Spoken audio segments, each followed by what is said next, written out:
llegado a este acto en el que tengo que comparecer ante ustedes.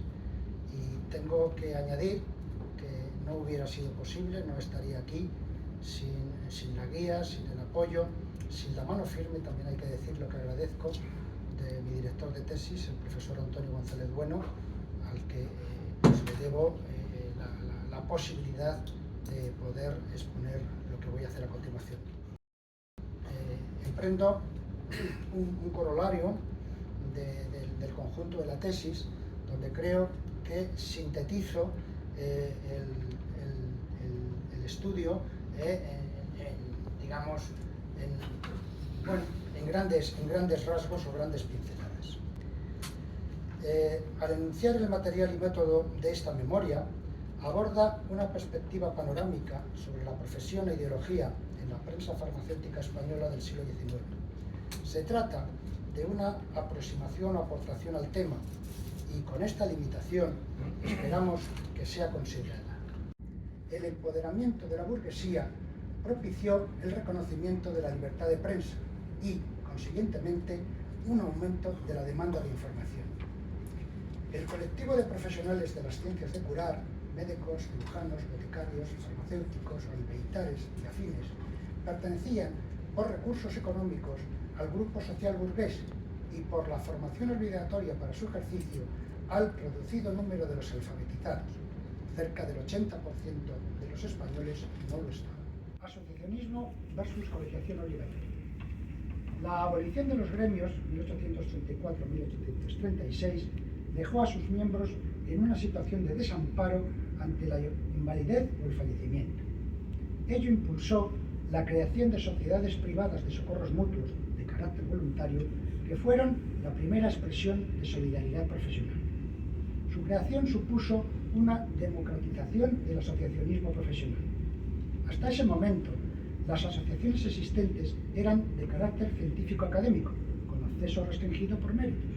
En cambio, las sociedades de socorros mutuos permitieron incluir a la totalidad de los profesionales, lo que favoreció la unión de sus intereses y a la vez ganar masa crítica para defender sus derechos de forma conjunta.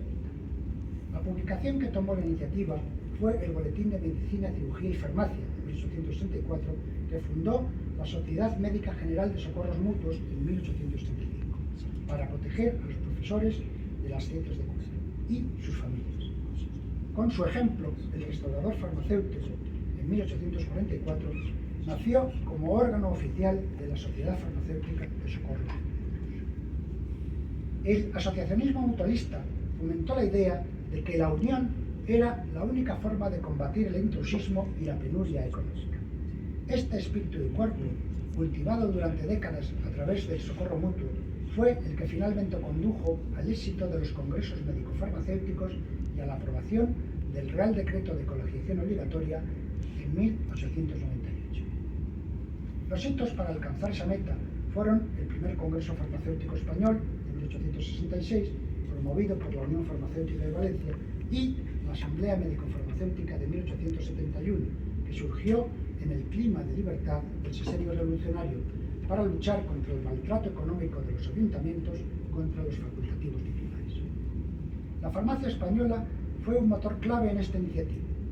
El Congreso Médico-Farmacéutico de 1878, celebrado en Madrid, abrió la vía para la creación de asociaciones mixtas en provincias como Teruel, a través de la revista La Asociación, o el Colegio de Palma. La Exposición Nacional Farmacéutica de 1882, organizada por el Colegio de Madrid, reforzó la identidad de grupo y fue ampliamente cubierta por revistas como Semanario Farmacéutico, Los Avistros y el Jurado Médico Farmacéutico. Ante el fracaso de las grandes asociaciones nacionales médico-farmacéuticas, la prensa del sector decidió unirse para gestionar el arreglo de facultativos titulares. Nace así, en 1875, la Asociación de la Prensa Médico-Farmacéutica, impulsada por figuras como Francisco Méndez Álvaro, director del Siglo Médico, y Ángel Pulido, con el objeto de reunir mensualmente a los directores de las principales publicaciones sanitarias, la Farmacia Española, el Pabellón Médico y el Criterio entre ellas, para pedir gestionar reformas ante el gobierno sin que cada periódico perdiera su doctrina científica. La Farmacia Moderna, dirigida por Luis Siboni y Ángel Bellojín, fue el principal motor doctrinal de la colegiación obligatoria. Argumentaban que solo un control corporativo con tribunales de honor similares a los de los abogados garantizaría la moralidad y la subsistencia frente al intrusismo y las farmacias médicas. El monitor de la farmacia y de la terapéutica fue otro de los firmes defensores de la medida como medio para dignificar la profesión ante el desbarajuste imperante. Finalmente, el Real Decreto de 12 de abril de 1898 estableció la colegiación obligatoria de médicos y farmacéuticos. Revistas como la Farmacia Española publicaron íntegramente la norma y vigilaron su aplicación en las provincias. Una vez escuchada la exposición de su labor realizada, su metodología, el contenido de su trabajo y un esbozo de sus conclusiones, además de las aportaciones originales que usted ha mostrado, corresponde a este tribunal a formularle las preguntas que consideren oportunas, siguiendo también el protocolo de este acto de defensa de la Universidad Complutense de Madrid. Tiene el uso de la palabra el secretario de este tribunal, el profesor doctor José Pedro Marín Murcia. Buenos días y muchísimas gracias por la interesantísima exposición y bueno, para empezar quería agradecer en el texto, a nivel visual me ha parecido muy interesante el uso de la línea del tiempo en la parte de explicar un poco el contexto histórico, esa línea temporal que bueno, pues es un recurso que entiendo que es muy necesario y por ejemplo yo utilizo en las clases de historia. Estar en esta valoración de este trabajo por el doctorando, porque se trata de un doctorando muy particular, muy especial, ¿no? A mí me ha llamado la atención, sí, me ha llamado la atención el prefacio que precede al trabajo, ¿no? El prefacio que normalmente es habitual en los libros para situar el tema, objeto de trabajo. Aquí nos ha servido para situar al autor, nos ha servido para situar, es decir, él se presenta y bueno, pues nos pone en situación el por qué ha emprendido este trabajo, esta labor tan encomiable de recopilar toda la prensa farmacéutica, de estudiar todos estos aspectos sin ser farmacéutico. Entonces eso sorprende y alivia y se agradece el prefacio donde se justifica. Está perfectamente justificado por su formación y su perfil académico y profesional, un historiador que además ha estado más de 40 años al frente de publicaciones médico-farmacéuticas, que conoce el ámbito desde muy dentro, ¿no? Y ya está especializado en historia y que además tiene una vinculación personal con la farmacia a través de su madre, ¿no? A mí pues me ha gustado mucho esa introducción que no es habitual en una tesis doctoral, pero que nos ha contextualizado al autor, que no la obra y que se agradece, ¿no? Le tengo que felicitar por su exposición, ha sido minuciosa, estructurada, muy clara, muy ágil, ¿no? Es el coloralio, lo que llama coloralio, nosotros llamamos en una tesis doctoral la discusión de los resultados obtenidos en todo este trabajo. Y no solamente lo ha expuesto muy bien, muy claro, sino que también, bueno, pues ha logrado llegar a unos resultados muy adecuados, ¿no? Darle la enhorabuena a usted, por supuesto, y al director por el trabajo realizado y por la defensa que ha hecho del mismo. Desde luego, plantea usted un trabajo en el que nos habla de una fuente que desde mi punto de vista es fundamental para los que hacemos historia de la farmacia. Usted ha hablado del siglo XIX, pero también del siglo XX, y me parece fundamental. Podríamos decir, de hecho se ha comentado aquí, que ofrece pues prácticamente instantáneas, casi fotográficas, nos da un sentido de la cotidianidad del trabajo del farmacéutico, de qué cosas pasaban, ¿no? Qué cosas interesaban a los farmacéuticos. Es un debate en torno a la conveniencia de esa fuente. Ya he empezado a hablar de ello, pero me gustaría ahondar un poquito más, ¿no? Porque es probable que yo alguna vez lo he oído a algunos compañeros que vienen de otros ámbitos, por ejemplo, de la historia contemporánea, ¿no? O de la historia de la economía. Bueno, es que es una fuente sesgada, lo he oído comentar alguna vez, ¿no? Yo estoy en absoluto, en desacuerdo absoluto. Usted ha hablado aquí de un asunto, que es el tema, por ejemplo, del medicamento industrial, y por poner un ejemplo, y no tiene nada que ver la posición del Semanario Farmacéutico o de cualquier otra revista, vamos a decir así, más conservadora, de las muchas que ha comentado, la Farmacia Española, el Restaurador, en las épocas más conservadoras, que la posición que tenía, por ejemplo, Los Avisos, la revista farmacéutica española, el Droguero Farmacéutico, que parecían, las posiciones eran encontradas. O sea, a mí nadie me puede decir que hay sesgo, porque el debate está ahí y se ve claramente qué es lo que está pasando. He de decirle que la tesis me ha interesado mucho desde el primer momento que me la escribió usted en PDF. Es mejor en papel, evidentemente está acostumbrada a leer, pero bueno, la he leído y me ha agradado, porque sobre todo son temas que a mí me han interesado siempre y que me ha permitido algo que es un privilegio, que es el aprender. Por eso le tengo que dar las gracias. Pero también he de decirle que ha hecho una exposición muy brillante, unas ilustraciones muy adecuadas. Fíjese usted el cuadro de Martínez Aranda que ha puesto usted para poner los problemas. Sí, eso es algo a lo que estoy yo acostumbrada, no por mí, sino porque se nota la impronta de su director. Usted ha tenido la suerte, y yo creo que es cierto, la ha aprovechado. No le quita a usted un ápice del mérito que tiene. Pero ha tenido la suerte de tener un gran director como el doctor Rafael Bueno. Y eso es importante a la hora de hacer un trabajo. Usted cita cómo se hace una tesis.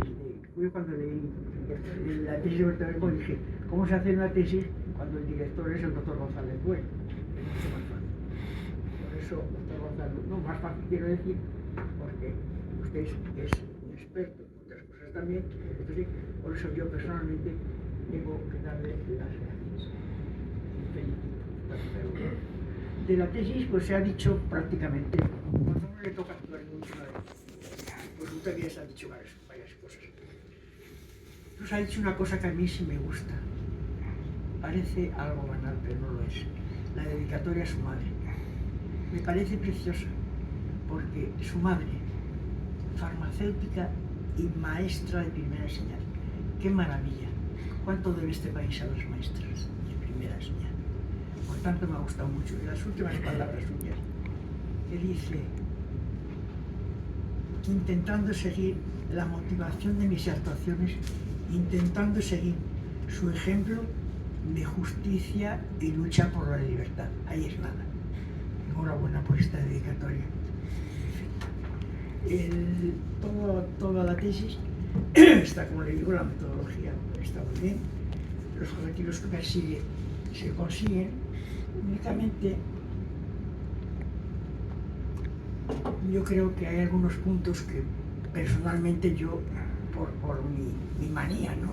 Por González Bueno lo sabe, y mis compañeros de los drogueros, hubiera incidido más, pero es una cosa particular mía, no tiene nada que ver.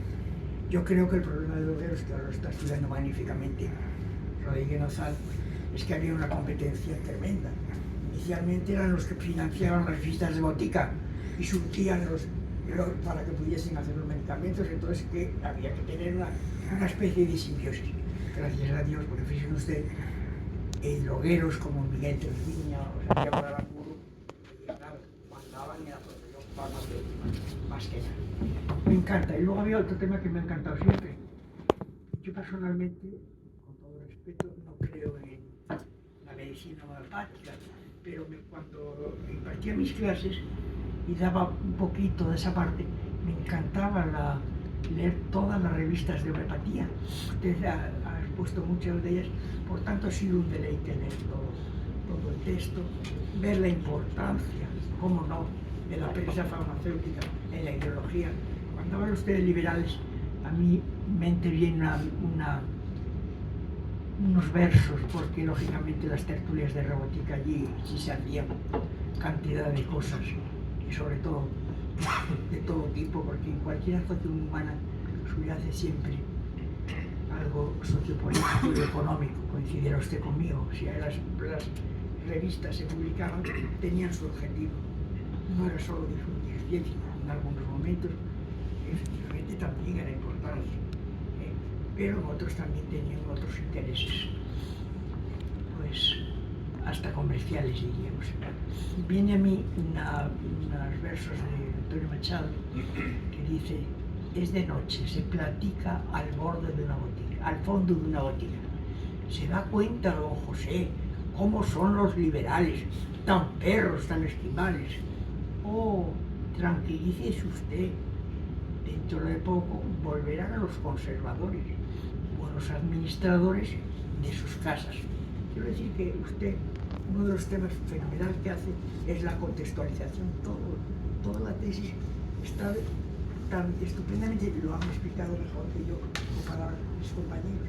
Me da gusto ver algo que aprendes y que va a tener una repercusión importante este trabajo. No quiero alargarme, pero respecto al tema de las ordenanzas de farmacia, tiene razón, tienes, Raúl, firmaba lo que tenía que firmar. Fíjese usted, entiendo yo, corríjame, que el gobierno progresista se carga la libertad de comercio para favorecer el monopolio, digamos. Es decir, ¿por qué? Eso lo explica perfectamente. Yo lo aprendí hace 40 años del doctor Javier Puerto Sarmiento. Entonces creo que es muy importante todo lo que usted hace en esta tesis. Me ha gustado mucho. Únicamente, como yo soy, los que me conocen saben que soy una persona que me gusta pues, discrepar, y que es bueno caminar junto desde la discrepancia. Yo cuando usted ha querido explicar lo de las sociedades de socorros mutuos y la colegiación, yo creo que ahí discreparíamos un poco, pero eso es hasta bueno, me gusta todavía más la tesis. Como presidente del tribunal me corresponde ser la última persona en intervenir. Lo primero de todo le quería dar las gracias por su trabajo. Gracias a su trabajo yo he aprendido, y darle la enhorabuena tanto a usted como a su director por el minuciosa investigación que ha desarrollado. Sí que es cierto que yo tenía apuntadas una serie de preguntas, pero las personas que me han antecedido pues las he cuestionado y han quedado pues, muy claras. Me gustaría también resaltar ese trabajo de biblioteca que usted ha realizado con el acceso a las fuentes. Se nota que usted pues, le ha dedicado mucho tiempo, se nota también, como he dicho anteriormente, la mano de su director, ha leído bastante, que hemos dicho antes, ¿no?